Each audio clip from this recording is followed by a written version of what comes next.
O progressivo aumento da expectativa de vida com as conquistas da ciência e da tecnologia estão mudando os marcos e os limites de alguns conceitos a respeito da idade, da expectativa de vida. Antigamente, uma pessoa com 50 anos tinha uma perspectiva. Hoje, aos 50 anos, ela está plenamente ativa e assim se estende a outras faixas etárias.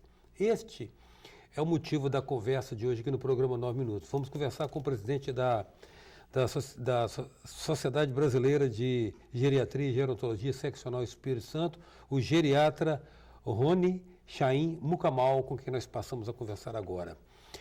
O Rony, eu estou querendo explicar esse preâmbulo, é que antigamente, quando o cara tinha 40 anos, ele já estava no limiar de uma idade considerada... Perfeito. Né? Hoje o cara aos 60 anos está um tanto quanto ativo e saltitante, né? Esse é um marco dos nossos tempos modernos. Conseguimos aumentar muito a expectativa de vida, né?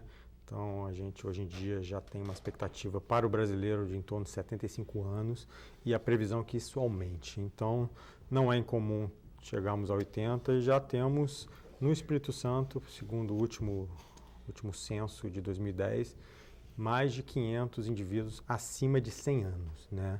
Então, esse é um marco e mostra a transição demográfica que a gente está vivenciando no momento, né? Isso é bem importante. A gente está no meio dessa transição, né? Que tem uma série de repercussões.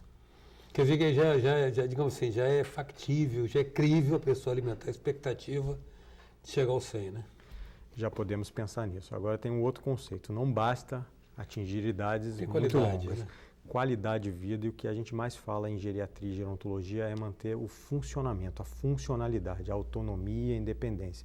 A gente quer chegar aos 100 podendo pensar normalmente, podendo agir, tomar nossas decisões, né? Então, envelhecer é muito bom. Envelhecer sem saúde que não é bom. Né? Quando uma pessoa pode ser considerada, entre aspas, tecnicamente velha? Isso é bastante controverso. Todo mundo quer viver muito, ninguém quer envelhecer. Essa é a realidade. Ninguém quer envelhecer, ninguém quer ser chamado de velho. Então, a gente toma muito cuidado com esses termos, né? A gente tem marcos mais ligados à saúde pública e alguns conceitos até da economia, da previdência, né? Nos países subdesenvolvidos, como o nosso, o marco é 60 anos, é considerado o limite para ser idoso. Países desenvolvidos, esse limite é um pouquinho maior, 65 anos, né?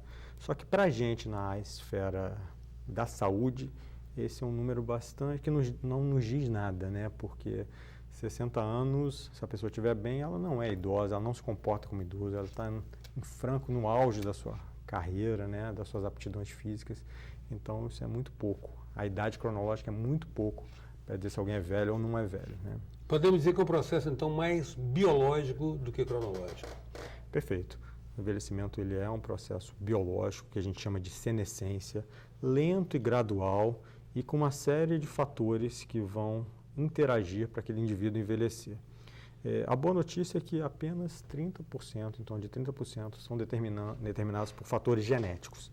70% vão depender de como nós vivemos a nossa vida e como a gente viveu a nossa vida, né? Então, bons hábitos, uma vida tranquila, são fundamentais para a gente envelhecer bem. Ou seja, tu considera ser o histórico pessoal de cada pessoa, o histórico particular de cada pessoa. Quando a gente olha um indivíduo com 70, com 80 anos, a reflexão é de tudo que ele viveu e todos os agravos na sua saúde para dizer como ele está naquele momento. Então, o histórico é fundamental para a gente determinar o processo biológico do envelhecimento.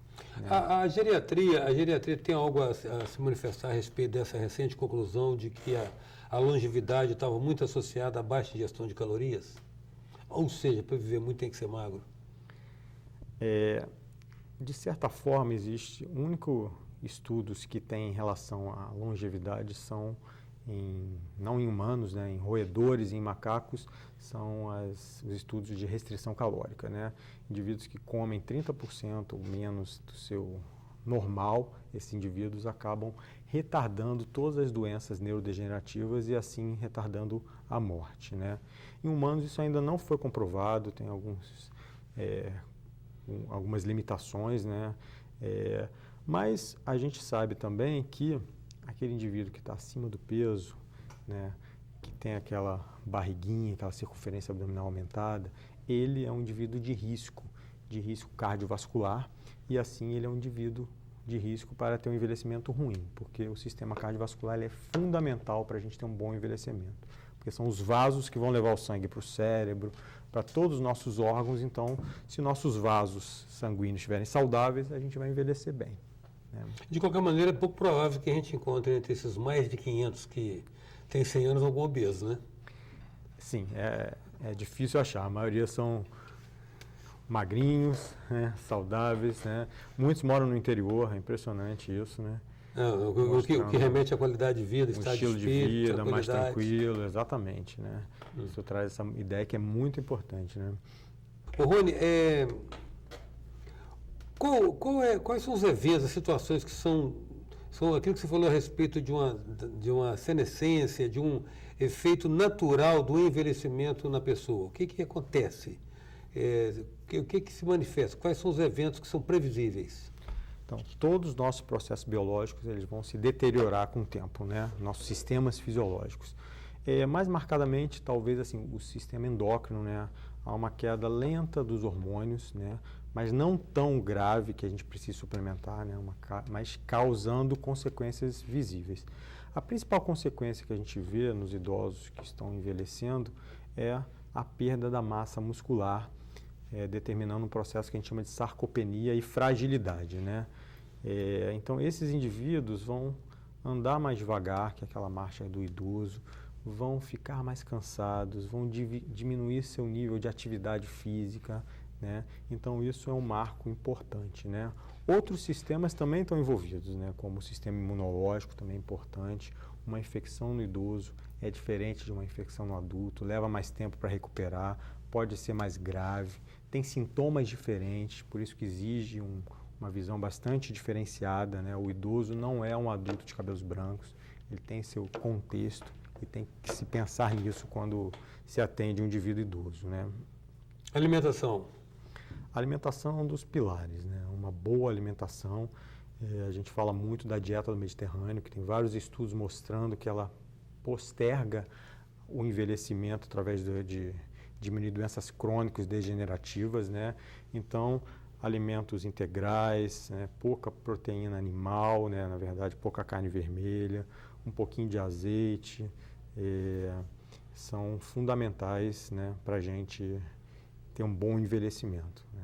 E a questão da atitude psicológica, emocional? Isso é fantástico, né? Então, temos vários estudos mostrando que indivíduos mais tranquilos, que têm uma vida mais calma, que não se estressam, que aprendem a lidar com as adversidades da vida de forma tranquila, eles preservam a sua saúde mental, vão envelhecer melhor, não vão ter depressão, né? E vão ter uma memória melhor também. Então, a nossa atitude perante a vida, uma atitude otimista, parece proteger a gente das doenças, principalmente doenças na esfera mental que acontecem com o envelhecimento, né? Então, isso é fundamental a gente praticar, né? Capacidade de se adaptar às limitações que a própria idade nos inflige, né? Sim, a idade, envelhecer no nosso país não é fácil. A gente tem nosso país não está estruturado, há muito preconceito em relação ao idoso e as adversidades vão aparecer, físicas e também no ambiente social. Então, a gente aprender a lidar com isso vem antes da gente estar idoso, é fundamental para a gente sobreviver nessa idade de forma a manter a nossa saúde, né? Isso no que diz respeito às providências que nos competem, a variável que está sob o nosso controle, né? Agora, o entorno social, como é que seria a relação da sociedade, da cultura brasileira com o idoso? A cultura brasileira ainda está muito limitada. O idoso é algo descartável, que não serve mais, que envelheceu, que está feio, ninguém quer envelhecer e os idosos se sentem assim. Então, quando eles se sentem assim, por pressão da sociedade, eles ficam deprimidos, eles ficam isolados, né?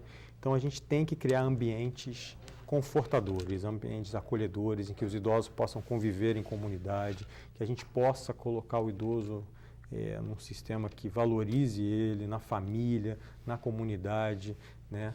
Para trazê-lo, resgatá-lo e, obviamente, melhorar a qualidade de vida dele, né? É um respeito que se traduz num tratamento, né? Um respeito tratar. efetivo à condição do idoso. Perfeito, entender que ele tem as suas limitações, mas ele também tem muito a contribuir. É um indivíduo que viveu uma vida mais que a gente, tem muito a ensinar, né? Eu sempre falo que eu aprendo muito com meus pacientes, eu ouço, eles têm histórias fantásticas, né? Então, ter tempo, paciência, a gente não tem mais tempo. Ouvir, esse dado né? comportamental é interessante, que na nossa cultura descarta-se, né? O velho, no sentido velho mesmo, é descartado e celebra-se muito novo. Em outras sociedades, o velho tem todo um conhecimento adquirido ao longo de toda a existência a ser compartilhado ainda.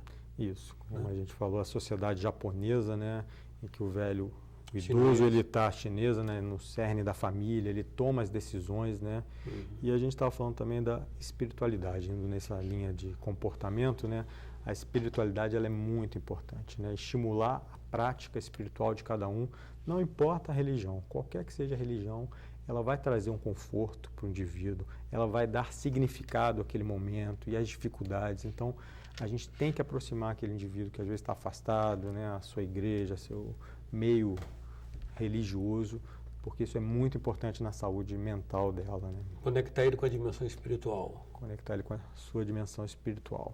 E atividade física? A atividade física é talvez um dos maiores pilares para combater o envelhecimento. A gente falou da perda muscular que acontece com o processo da senescência, né? Então, o que a gente fala, além da atividade física recomendada que protege o sistema cardiovascular, que é a atividade aeróbica, o que se tem falado muito, tem se mostrado benefício, é a atividade resistida. É a boa musculação feita com orientação, com segurança, né?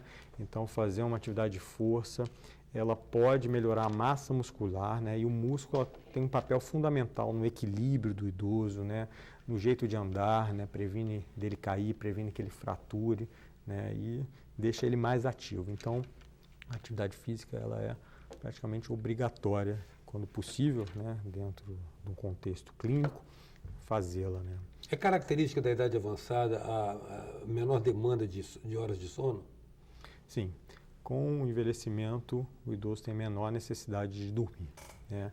Então, a gente tem que entender isso também, né? Não precisa obrigá-lo a dormir, né? Cuidado com os acompanhantes que querem que ele durma a mesma coisa que os outros, mas isso é verdade. O idoso dorme menos, assim como a criança dorme mais, né? Agradeço muito, Rony, sua presença aqui e os esclarecimentos oferecidos a nós e aos nossos telespectadores. Muito obrigado, né? Esperamos aí que a gente possa despertar esse conhecimento aí, porque a gente precisa mudar. O Brasil está envelhecendo, nossos idosos estão aí, a gente precisa tratá-los diferente, abordá-los diferente, para a gente ter uma sociedade mais justa e igualitária. Muito obrigado. Em 9 minutos, a gente contou com a presença do presidente da Sociedade Brasileira de Geriatria e Gerontologia, o geriatra Rony Chaim Mucamal. Até já. Sou passageiro do tempo, tentando entender, erro e acerto os caminhos, aprender